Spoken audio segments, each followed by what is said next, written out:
terima kasih. Yesus Kristus, Engkau Raja di atas segala Raja, Tuhan di atas segala Tuhan, Allah di atas segala Allah, dan segala kemuliaan hanya bagi nama-Mu. Mari kita berdoa bersama-sama. Ulangi seperti apa yang saya ucapkan. Bapa kami yang ada di dalam surga, dikuduskanlah nama-Mu. Datanglah kerajaan-Mu.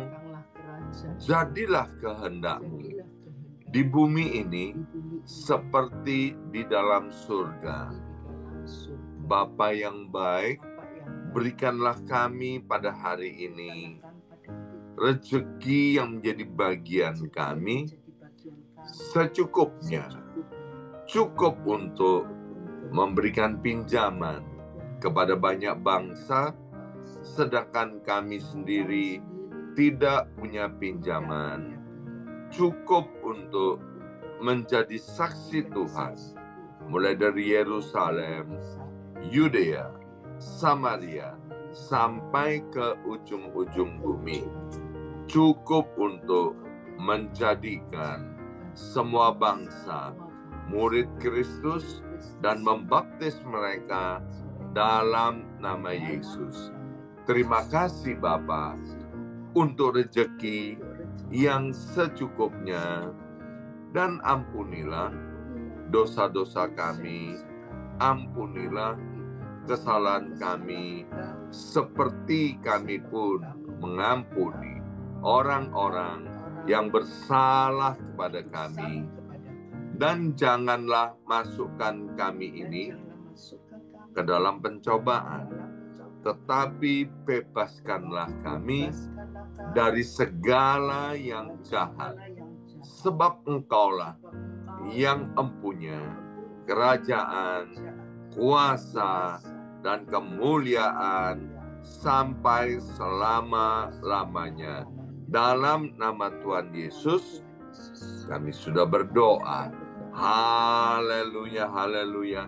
Mari Bapak Ibu sekalian, sekarang kita bersama-sama secara serempak dan serentak kita akan menggemakan Mazmur 91 dengan suara yang keras, dengan suara yang lantang dari tempat kita masing-masing.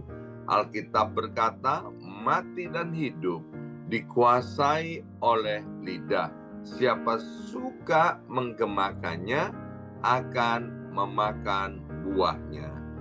2, 3, Mazmur 91. Orang yang duduk dalam lindungan yang maha tinggi dan bermalam dalam naungan yang maha kuasa akan berkata kepada Tuhan, tempat perlindunganku dan kubu pertahananku, Allahku yang kupercayai.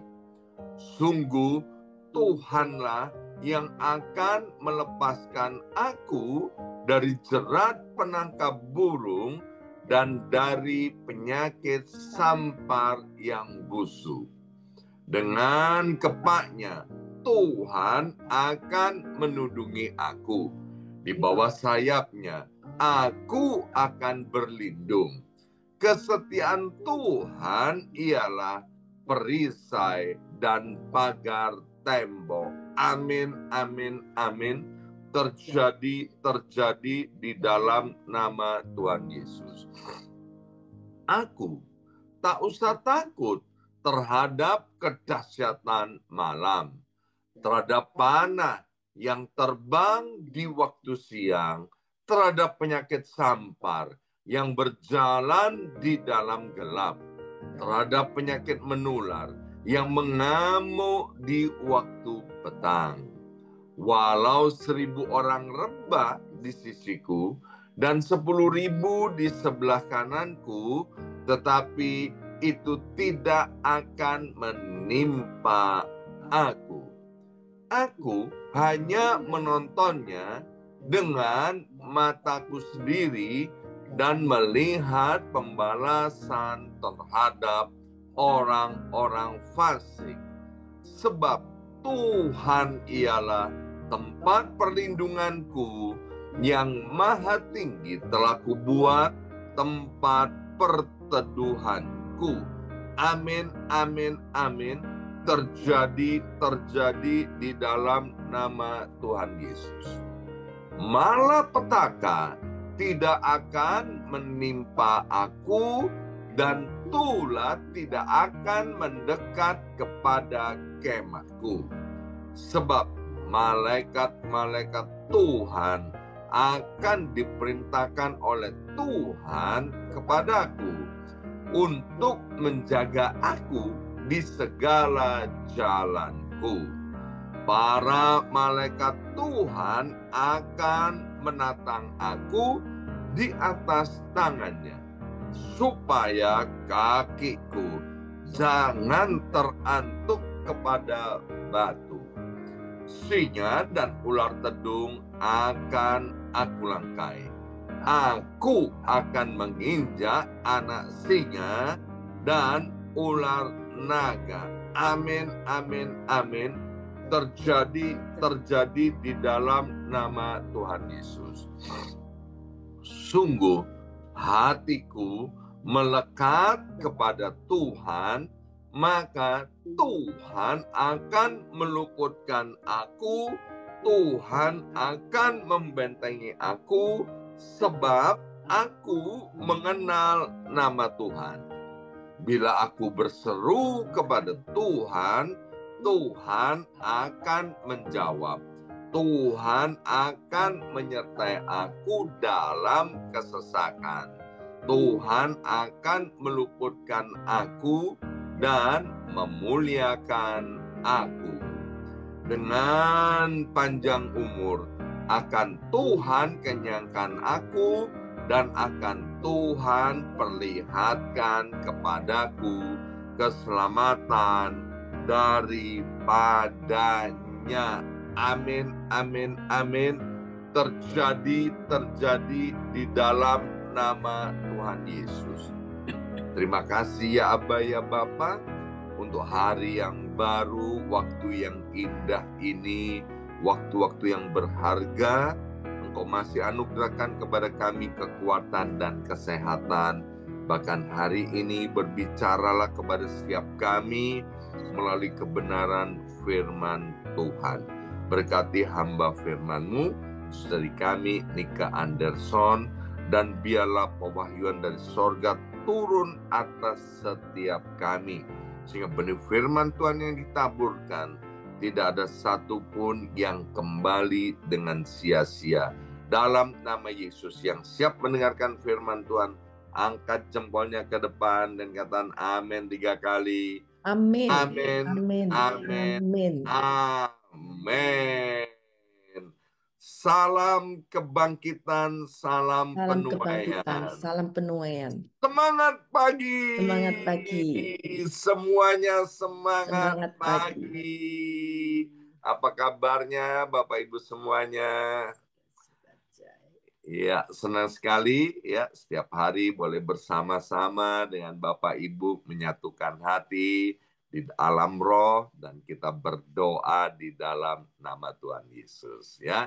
Dan hari ini kembali firman Tuhan akan dilayani oleh saudari kita Nika Anderson. Shalom Nika, apa kabar? Shalom Pastor Yongki.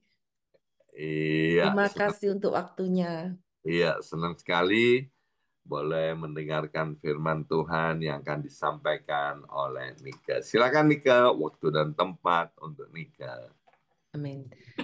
Ya, shalom semuanya, Bapak, Ibu, saudaraku yang terkasih di dalam Tuhan Yesus Kristus. Semangat pagi semua yang ada di Amerika, semangat sore yang ada di Indonesia. Saya percaya kita boleh berkumpul bersama-sama. Saya percaya kasih Tuhan boleh menyertai kita semua. Amin. Pada hari-hari ini, namanya kasih itu semakin sulit didapatkan. Benar atau tidak? Tetapi itu kenyataan. Kasih itu semakin sulit didapatkan. Banyak orang itu tidak bisa menguasai emosinya. Banyak orang tuh kalau sudah marah, coba kalau sudah marah, maunya menyakitkan kan kata-kata, apalagi kalau kita disakiti, kita berusaha membalas kata-kata yang lebih menyakitkan lagi. Tetapi kita anak Tuhan harus berbeda. Ya, anak Tuhan harus berbeda. Kita harus bisa menguasai emosi kita. Kita harus bisa kontrol itu emosi kita. Kita harus menjalankan 9 buah Roh Kudus itu di dalam hidup kita. Supaya apa? Supaya kasih Kristus itu nyata dalam hidup kita. Supaya kita ini hidup di dalam terang. Ada perbedaan. Hidup di dalam terang. Berbeda, tidak sama dengan anak-anak yang hidup di dalam kegelapan. Jadi tidak ada kesatuan ya kalau kita hidup di dalam terang atau gelap. Tetapi kita mau hidup di dalam terang. Karena hidup di dalam terang itu ada kesatuan. Kita percaya di mana ada kesatuan, berkat Tuhan itu dicurahkan. Amin ya. Jadi sekarang di dalam Tuhan Yesus Kristus tuh Tuhan tuh mengingatkan kita untuk kita ini benar-benar mau hidup di dalam kerukunan. Kenapa? Sejak awal penciptaan manusia itu Tuhan mengasihi kita semua. Dibentuklah sebuah keluarga, keluarga kecil. Awal mulanya adalah keluarga. Tuhan mau kita saling mengasihi di dalam keluarga, di dalam dimanapun kita berada. Tuhan mau kita menjadi terangnya supaya kita menjadi garam dan terang dunia. Benar-benar itu digenapi dalam hidup kita. Sedalam Kejadian 1, kalau kita lihat ya, ayat 26 sampai 28. Berfirmanlah Allah, baiklah kita itu menjadikan manusia menurut gambar dan rupa kita. Supaya apa? Supaya mereka berkuasa atas ikan-ikan di laut dan burung-burung di udara, di atas ternak, di atas seluruh bumi, dan di atas segala binatang melata yang merayap di bumi. Ayat ke-27 perhatikan.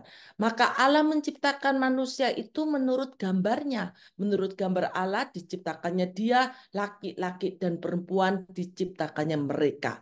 Jadi Tuhan tuh jelas ya menciptakan laki-laki dan perempuan. Tidak ada tanda kutip yang ketiga dan keempat. Diciptakanlah laki-laki dan perempuan. Ayat ke-28. Allah memberkati mereka. Lalu Allah berfirman kepada mereka, beranak cuculah dan bertambah banyak, penuhilah bumi dan taklukkanlah itu. Berkuasalah atas ikan-ikan di laut dan burung-burung di udara dan atas segala binatang yang merayap di bumi. Itulah firman Tuhan ya. Jadi firman Tuhan begitu mengasihi kita. Dari awal penciptaan Tuhan mau keluarga itu betul-betul serupa dan segambar dengannya. Karena Allah itu hidup di dalam kasih, kita pun hidup harus di dalam kasih. Menikah itu perjanjian. Marriage is a covenant.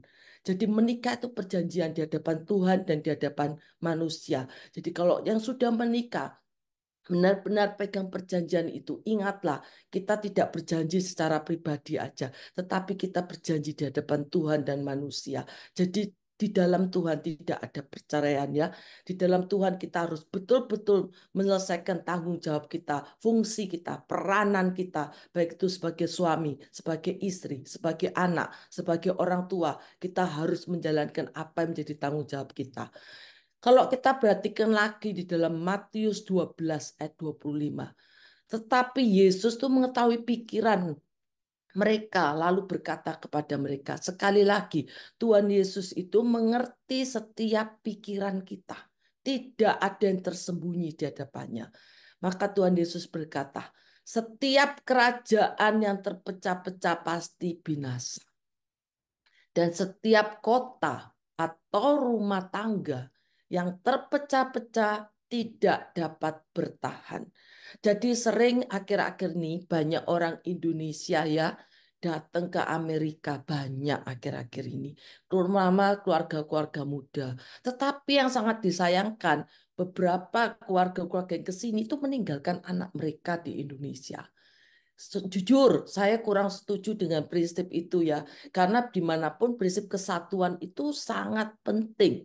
Apapun itu alasannya, itu kesatuan sangat penting. Jangan pernah takut, oh ya kalau aku bawa anakku, nanti aku nggak bisa kerja. Atau nanti kalau aku bawa anakku, nanti malah merepotkan. Banyak alasan-alasan dan mereka merasa keputusan itu benar. Ya kita tidak bisa menyalahkan keputusan mereka. Tetapi sebenarnya lebih baik satu keluarga itu dimanapun kita berada tetap bersatu. Jangan terpisah. Kalau sudah terpisah, pasti ujung-ujungnya tidak enak di belakang. Sering-sering cerita-cerita terjadi di Amerika ini ya, yang sudah datang ke Amerika bertahun-tahun, rencananya cuma beberapa bulan, rencananya pulang ke Indonesia, mau kumpul sama anaknya, atau rencananya anaknya ditinggal dulu, nanti rencananya anaknya dibawa ke Amerika. Tetapi kenyataannya tidak demikian. Sering anak-anaknya tertinggal sampai anak-anak dewasa. Anaknya tertinggal, nggak bisa dibawa, alasannya macam-macam, nggak bisa dapat visa dan sebagainya. Nah, jangan sampai hal-hal itu terjadi. Kesatuan itu sangat penting. Tuhan tidak mau rumah tangga terpecah-pecah. Kalau rumah tangga terpecah-pecah, akibatnya baik itu suami atau istri bisa terjadi perselingkuhan. Ataupun bisa terjadi hal-hal yang tidak diinginkan. Anak-anak tidak bisa bertumbuh tanpa orang tua. Dititipkan ke emaknya, dititipkan ke grandpanya atau grandmanya. Itu tidak menjadikan kualitas yang baik. Akan mempengaruhi proses pertumbuhan mereka juga. Jadi tolong kalau bisa keluarga-keluarga itu bersatu. Karena berkat Tuhan akan dicurahkan. Jangan terpisah-pisah ya. Firman Tuhan sudah jelas, rumah tangga yang terpecah-pecah tidak dapat bertahan. Amin. Maka firman Tuhan itu menegaskan rumah tangga yang tidak terpecah-pecah itu tidak dapat bertahan. Kenapa? Tidak ada kerukunan, tidak ada kesatuan, tidak ada kesepakatan, tidak ada kesehatian. Maka keputusan-keputusan yang tadi diambil itu bisa salah. Kalau sudah salah bisa menimbulkan hal-hal yang tidak diinginkan, menimbulkan pertengkaran, menimbulkan tidak adanya damai sejahtera. Oleh sebab itu akan menghambat berkatnya. Tetapi kita percaya kita semua tidak mau demikian ya. Biarlah kita yang memiliki suami atau istri, anak-anak yang sekarang ada berkumpul bersama kita. Itulah kesempatan yang terbaik. Kalau sampai nggak ada di sekitar kita, kita bisa berkumpul dengan saudara-saudara kita yang seiman ya. Jadi perkumpulan kesatuan itu sangat penting. Amin. Daud mengungkapkan suatu kebenaran bahwa keluarga yang hidup dalam kerukunan akan menjadi tujuan Tuhan. Tujuannya apa? Mencurahkan berkat-berkatnya. Sampai dikatakan di dalam Mazmur 133 ya, ayat 1 sampai ke 3, persaudaraan yang rukun. Di situ sungguh betapa indahnya nanti kita perhatikan. Sebuah keluarga sangat diberkati Tuhan kalau ada kerukunan, ada kesatuan, ada kesepakatan. Mari kita buka Mazmur 133 ayat 1 sampai 3. Ini berlaku untuk siapa saja, berlaku terutama dalam keluarga-keluarga, dalam kita semua, saudara-saudara kita seiman. Nyanyian Syara Daud. Sungguh alangkah baiknya dan indahnya apabila saudara-saudara diam bersama dengan rukun. Jadi kalau di dalam rumah Tuhan mau diam bersama, bukan diam pada lihat handphone masing-masing ya. Terus nggak pernah ngomong, nggak ada komunikasi, asik dengan handphone masing-masing. Kadang saya pun juga pernah mengalami hal demikian loh ya. Jadi di dalam rumah pas lagi saya perhatikan semua pegang handphone. Anak-anak asik pegang handphone. Kadang sudah kumpul sama-sama gitu, satu keluarga kumpul gitu ya di ruang tamu. Saya lihat suami saya lihat handphone. Saya lihat anak saya yang pertama lihat handphone. Anak saya kedua lihat handphone. Yang ketiga lihat handphone. Saya sampai lihat tak liatin satu-satu kok pada lihat handphonenya. Akhirnya saya ngajak pembicaraan. Halo, halo semua, semua gitu.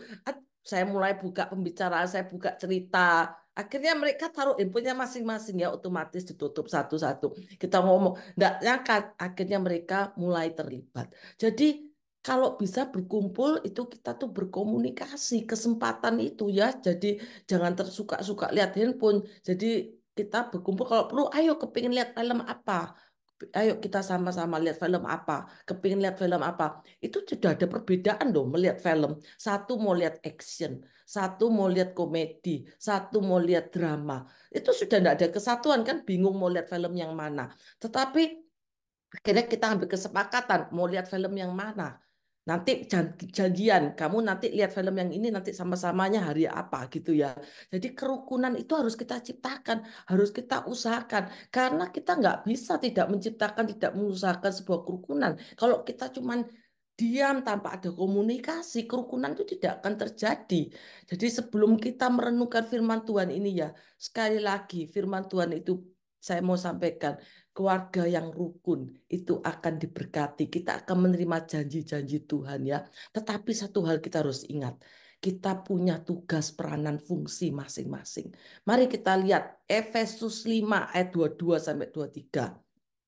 Sekali lagi kita mau mempelajari firman Tuhan, Efesus 5 ayat 22 sampai 23. Kasih Kristus adalah dasar hidup suami istri. Ini firman Tuhan harus kita pegang. Sering suami istri lupa, anak lupa. Tetapi kita harus selalu ingat pegang firman ini. Bukan cuma dipegang, dilakukan. Ayat ke-25 ya.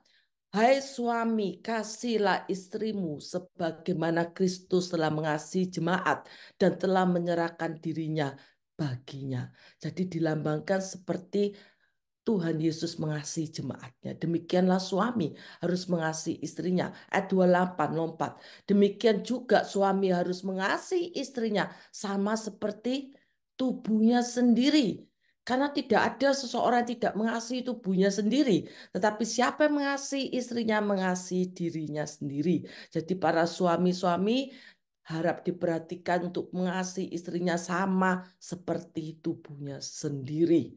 Amin. Ayat 29. Sebab tidak pernah orang membenci tubuhnya sendiri, tetapi mengasuhnya dan merawatnya. Sama seperti Kristus terhadap jemaat. Tuhan sudah membuktikan Yesus Tuhan kita, Yesus Kristus mengasihi kita lebih dari siapapun. Dia telah mengorbankan dirinya di atas kayu salib dan telah bangkit. Ayat 30. Karena kita adalah anggota tubuhnya. Ayat 31 perlu diperhatikan sebab itu laki-laki akan meninggalkan ayahnya dan ibunya dan bersatu dengan istrinya sehingga keduanya itu menjadi satu daging. Itu untuk suami-suami ya maupun untuk yang akan menikah. Mereka akan meninggalkan ayah ibunya tetapi bukan tidak mengasihi orang tuanya. Tetap mengasihi orang tuanya tetapi begitu menikah dia bersatu dengan istrinya membentuk suatu keluarga yang baru di mana Tuhan memberkati keluarga demikian dan menjadi berkat dimanapun keluarga itu berada. Untuk istri, sekali lagi, jadi tadi untuk suami ya, sekarang untuk istri, termasuk untuk saya. Hai istri, tunduklah kepada suamimu seperti kepada Tuhan. Artinya kita benar-benar menghormati suami kita. Kadang memang ada percecokan itu terjadi. Tetapi kalau percecokan terjadi, entah siapa yang salah. Kadang saya tuh kalau sudah lagi ada namanya suami istri itu tidak mungkin tidak ada cekcok ya. Hal kecil bisa membuat sesuatu hal yang besar. Kadang perkara sepele bisa jadi besar. Contohnya halnya, saya ini kadang nggak sadar. Saya buka kulkas gitu ya. Saya buka kulkas, saya ambil sesuatu gitu ya. Mungkin saya berpikir saya masih mau ngambil sesuatu lagi. Tapi suami saya itu enggak suka. Kulkas itu bunyi. Titut, titut, titut, titut gitu ya. Nah, saya tuh mau ambil, belum selesai. Masih rencana mau ambil. Dia yang bagian tutupnya. Nanti saya buka lagi laci gitu. Saya mau ambil apa.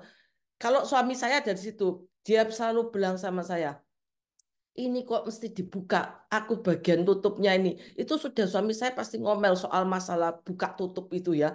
Tetapi saya berusaha menjadi sampai saya ini kalau buka kadang sampai saya lihat ada enggak suami saya di sekitar saya. Soalnya kadang saya takutnya lupa nutup nanti plastik microwave saya ambil, saya mau pakai, memang nggak langsung saya kembalikan karena mungkin saya berpikir belum selesai.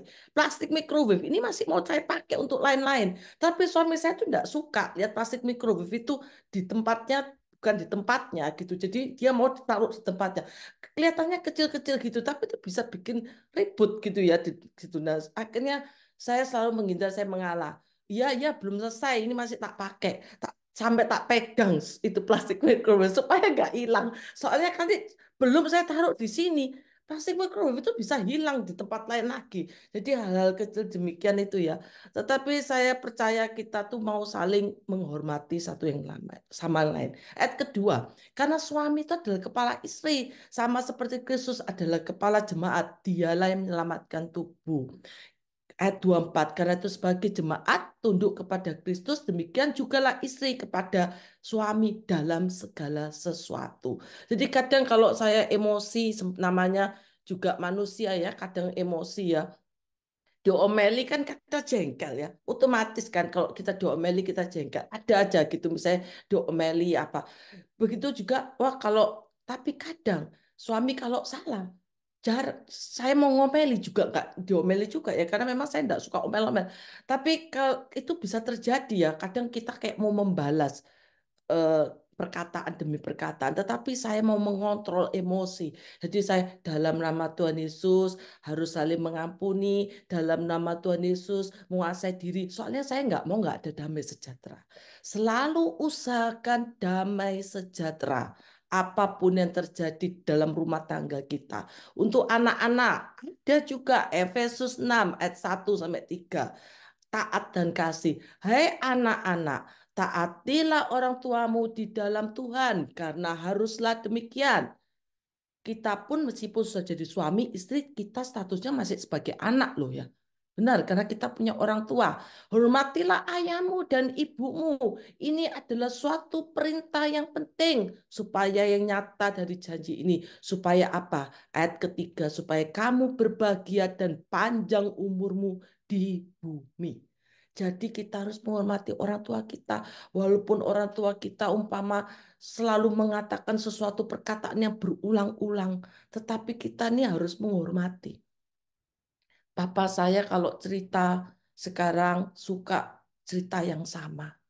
Diulang lagi, diulang lagi, diulang lagi. Cerita yang sama diulang lagi. Saya sudah ngerti ceritanya tuh berkali-kali, tapi diulang lagi. Tapi saya mau menghormati sebagai anak. Jadi kalau orang tua saya ngomong, harus didengarkan.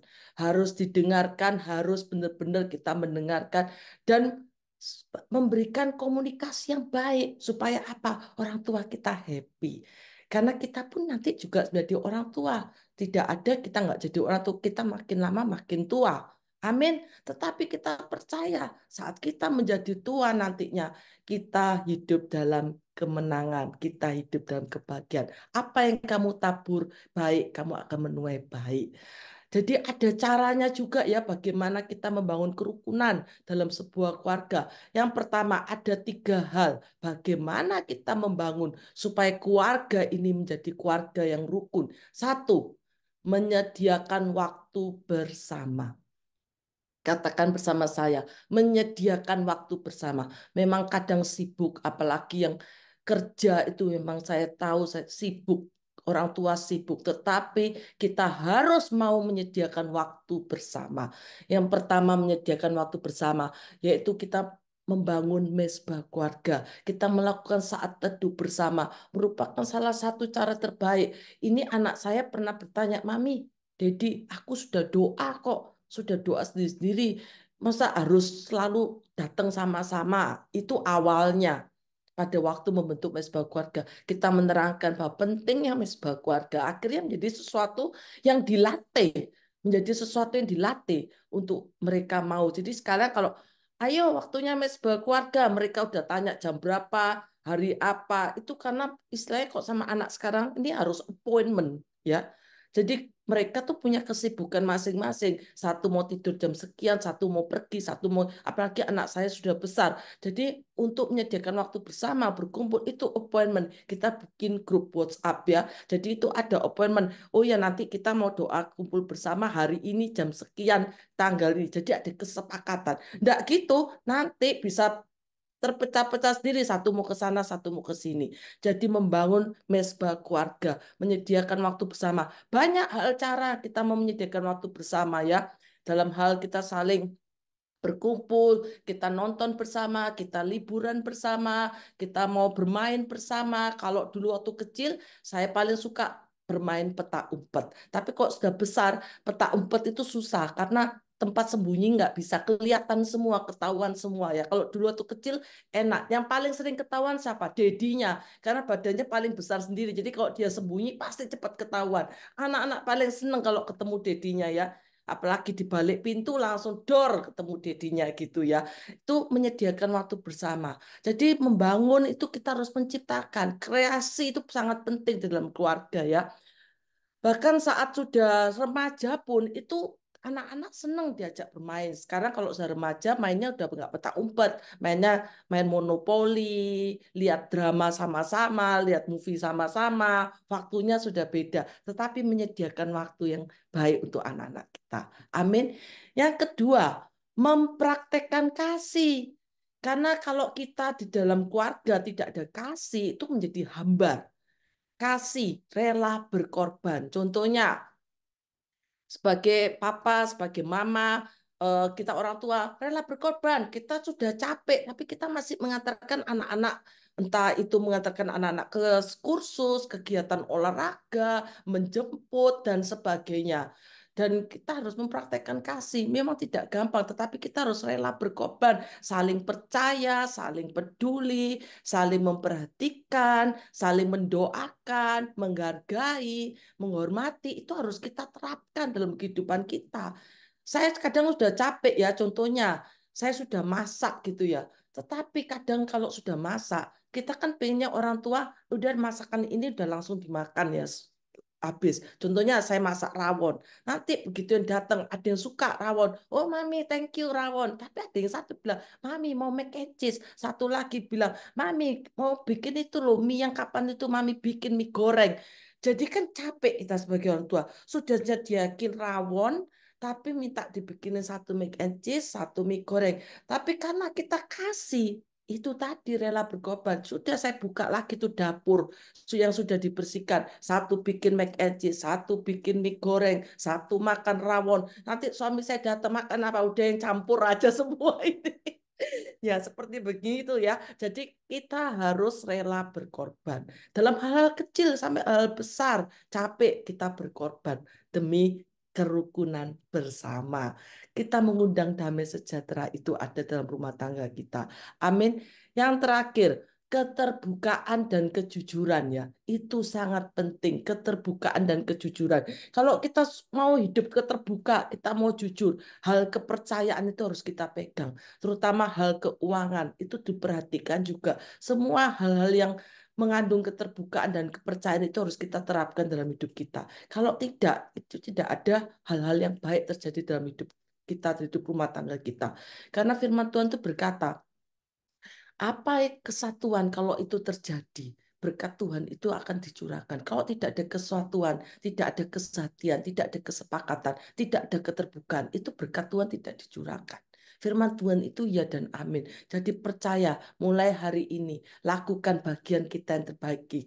Lakukan kita sebagai orang tua, bagian kita sebagai suami, bagian kita sebagai istri, bagian kita sebagai anak, untuk memuliakan nama Tuhan, sehingga nama Tuhan itu boleh dimuliakan dalam kehidupan kita. Amin ya Bapak Ibu saudara-saudariku, sehingga kita percaya semua janji Tuhan itu boleh tergenapi di dalam kehidupan kita semua. Amin. Mari kita berdoa terlebih dahulu. Terima kasih Tuhan Yesus untuk firman-Mu, untuk kami boleh menyediakan waktu kita bersama-sama, untuk kami boleh mempraktekkan kasih seperti kasih-Mu Tuhan lebih dahulu sudah terjadi dalam hidup kami. Demikian kami mau mempraktekkan kasih itu dalam kehidupan kami, dalam kehidupan keluarga kami, dimanapun kami berada. Juga kami mau hidup dalam keterbukaan, kami hidup dalam kejujuran, karena di mana keterbukaan dan kejujuran itu ada dalam hidup kami membangun kualitas dalam hidup kami membangun hal-hal yang baik dalam hidup kami, sehingga kami percaya Tuhan kalau kami melakukan apa yang menjadikan bagian kami, baik kami sebagai suami, baik kami sebagai istri, sebagai anak, sebagai orang tua, maka kami percaya Tuhan saat kerukunan terjadi, damai sejahtera terjadi, maka janji Tuhan, berkat-berkat Tuhan boleh tercurah atas kami semua. Terima kasih Tuhan untuk firman-Mu, biar firman-Mu ini boleh bekerja di dalam setiap kehidupan kami. Hanya di dalam nama Yesus Tuhan kami sungguh mengucap syukur dan berdoa. Haleluya. Amin.